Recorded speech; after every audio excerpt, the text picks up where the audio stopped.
सारे दोस्त पंकज की बर्थडे पार्टी सेलिब्रेट करने के लिए चंदन के डैड के फार्म हाउस की ओर निकल जाते हैं। ओह, तो ये फार्म हाउस है तुम्हारे डैड का? क्यों, तुम्हें अच्छा नहीं लगा क्या? नहीं, ऐसा नहीं है, मगर यहाँ कुछ तो भी अजीब है। अरे मैम, कैसा अजीब? मतलब यार, किसके घर के आंगन में कब्रिस्तान होता है? हाँ, ये सब देखकर तो मुझे भी अजीब लगा था। अब छोड़ो ये सब, अंदर चलते हैं। हाँ, तुम सब जाओ, मैं आती हूँ थोड़ी देर से। अरे यार, ये लड़कियां भी ना। सारे लोग अंदर घर में चले जाते हैं और बाहर नैन्सी अकेली खड़ी रहती है। तभी उसे कुछ अजीब सी आवाज में किसी के कुछ कहने की आवाज आती है।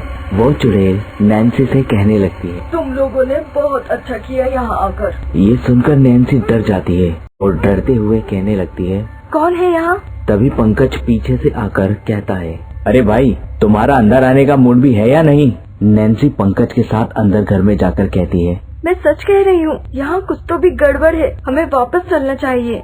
यार, लड़कियाँ इतनी अजीब क्यों होती हैं? कुछ नहीं है यहाँ, चिल करो यार, छोड़ो भी इन सब बातों को। सारे दोस्त मिलकर उस रात काफी मजे करते हैं और अपने अपने रूम में सोने चले जाते हैं। तभी कुछ देर बाद, कौन है वहाँ पर? तभी नैन्सी के रूम के गेट पर खड़ी परछाई कहती है, मैं तुम्हें यहाँ से सही सलामत नहीं जाने दूंगी। नैन्सी बेड से उठती है और बाहर निकलकर चारों तरफ देखने लगती है। उसे बाहर कोई नजर नहीं आता और जैसे ही वो अंदर जाती है, प्लीज मुझे अकेले छोड़कर मत जाना।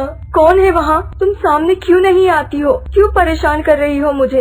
नैन्सी दिशा के रूम में जाती है और वो सारी बात बताती है जो उसके साथ घटित हो रही थी। दिशा, मैं सच कह रही हूँ, यहाँ कोई बुरी आत्मा है। जब से हम आए हैं वो मुझे परेशान कर रही है। दिशा नैन्सी की इन सब बातों को फालतू और फोकट का झमेला सोचकर कि यार इसको यहाँ ट्रिप पर क्यों लाया, ये सोचते हुए उस पर चटक जाती है और कहने लगती है, देख नैन्सी, अपन इस बारे में ना सुबह बात कर लेंगे। रात बहुत हो गई, प्लीज जाकर सो जाओ। मगर दिशा, प्लीज नैन्सी। ओके। अगले दिन जब सब शॉपिंग पर निकल जाते हैं, नैन्सी की तबीयत ठीक नहीं लगती, इसलिए शॉपिंग पर आने से मना कर देती है। आधे घंटे बाद, कौन है यहाँ? प्लीज मुझे परेशान मत करो। सारे दोस्त जब घर पर पहुँचते हैं तो नैन्सी फर्श पर बेहोश मिलती है। उसके कान में से खून निकल रहा होता है। नैन्सी, नैन्सी उठो। वहीं दूसरी ओर चंदन डॉक्टर को कॉल करता है। डॉक्टर आके उसे चेक करता है और कहता है, ये अब अपना मानसिक संतुलन खो चुकी है।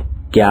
फिर डॉक्टर वहाँ से चला जाता है। हमें नैन्सी की बात को सीरियस लेना चाहिए था। अब तो मुझे भी यहाँ कुछ गड़बड़ ही लग रहा है। हाँ यार, अब तो मुझे भी कुछ ठीक नहीं लग रहा। ठीक है, तुम सब नैन्सी को लेके बाहर आओ, तब तक मैं गाड़ी स्टार्ट करता हूँ। उन सबकी जाने की बात वहाँ की आत्मा सुन लेती है और उन्हें वहाँ से बाहर निकलने के लिए रोकने लगती है। तभी उस घर के गेट तुरंत बंद हो जाते हैं। ऐसे कैसे चले जाओगे तुम सब यहाँ से? मैं तुम्हें यहाँ से सही सलामत नहीं जाने दूंगी।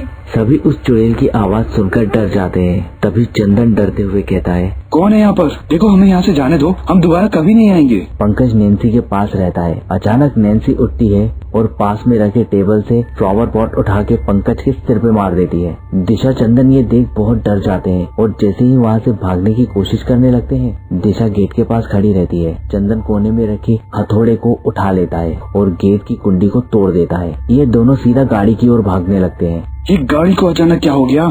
चंदन की गाड़ी स्टार्ट नहीं हो रही थी और वो दोनों उस वक्त बहुत डरे हुए थे और सोचने लगे कि अब यहाँ से कैसे बाहर निकलेंगे। मुझे तो लगता है जरूर उस बुरी आत्मा ने अपनी बुरी शक्तियों से गाड़ी खराब कर दी है। वो लोग उस गाड़ी में बैठे रहते हैं कि तभी कुछ देर बाद गाड़ी अचानक स्टार्ट हो जाती है। थैंक गॉड कि गाड़ी स्टार्ट हो गई। चंदन, जल्दी चलो, वो बुरी आत्मा हमारी ओर ही आ रही है। मगर इतनी रात को हम जाएं कहाँ? एक बार कॉलेज में चंदन ने दिशा को उसके डैड की इसी प्रॉपर्टी के बारे में एक बात बताई थी।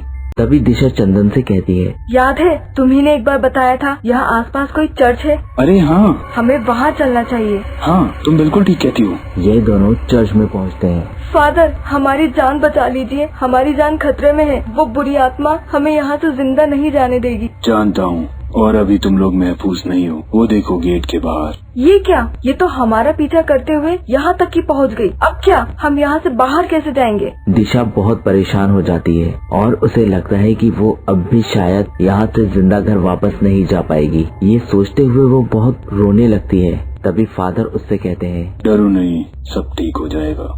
मगर हमारे साथ ऐसा सब क्यों हो रहा है? तुम लोगों ने उस घर में आकर बहुत बड़ी गलती कर दी। फादर उस घर की हो रही घटना के बारे में सब जानते हैं। फादर की इस तरह की बात सुनकर दिशा उनसे कहती है, क्या आप सब जानते हैं हमारे साथ क्या हो रहा है? हाँ, मैं सब जानता हूँ। तो बताइए ना हमें सारी हकीकत। आखिरकार हमारे साथ हो क्या रहा है? मैं और दीपक एक अच्छे दोस्त थे। उसके घर में कुछ साल पहले एक बेटी पैदा हुई थी, जिसके जन्म से ही मानसिक संतुलन ठीक नहीं था। लताशा, तुम ये क्या कर रही हो?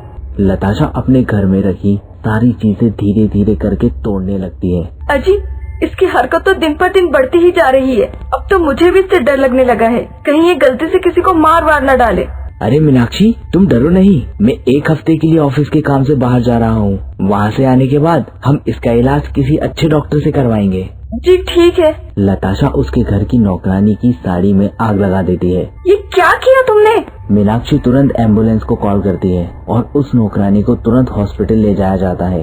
सही समय पर हॉस्पिटल में ले जाने से उस नौकरानी की जान बच जाती है। आज तो मैं तुम्हें नहीं छोड़ूंगी। लताशा फिर से घर में रखा सामान तोड़ने लगती है। 6 दिन बाद मीनाक्षी लताशा को एक रूम में बंद कर देती है। लताशा उस रूम में रहकर आग बबूला हो रही थी। उसने पास में रखी एक रॉड से गेट तोड़ डाला और सीधे मीनाक्षी के रूम में आ गई। लताशा, तुम यहाँ क्या कर रही हो? देखो, ये रॉड रख दो, इससे चोट लग सकती है बेटा। नहीं।